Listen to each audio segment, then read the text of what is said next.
Good morning mga langga. Ayan po akong sweater. Sweater ng mga sisiyo. Ayan po. Diba nakakatuwa kapag ganito ang aking mga alaga. Masisigla at walang mga sakit. Ayan, palit lang natin ang kanilang sapin.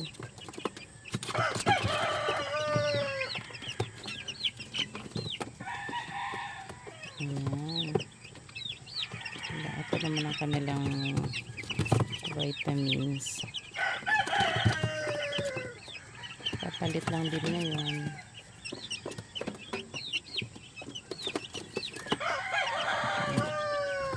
Ayan ay 11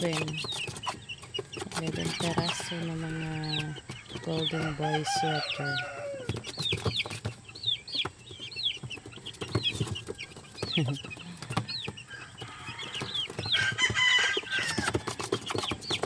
Ayan mga langga, oh. Pag nag 1 month na ito, ibababa din namin po sa layawan, sa lupa na meron ng mga damo-damo para makakatuka sila. Hanggat wala pa silang 1 month, dito muna sila sa kulungan.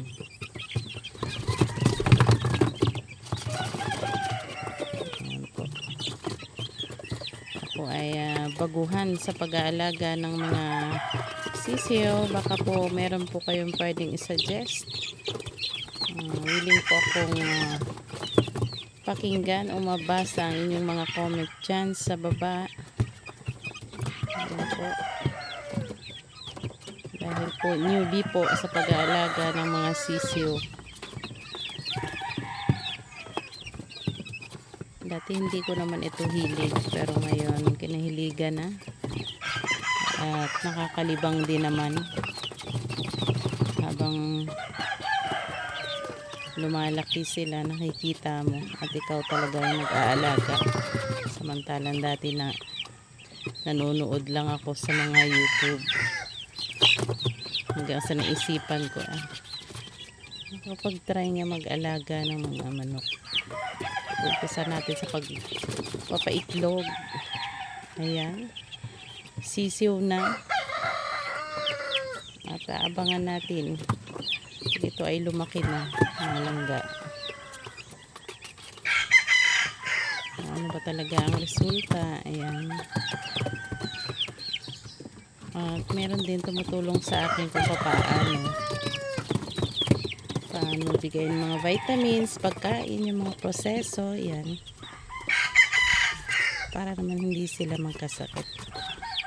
Thank you for watching mga langga. Please subscribe my channel para po updated kayo sa aking next videos. Thank you.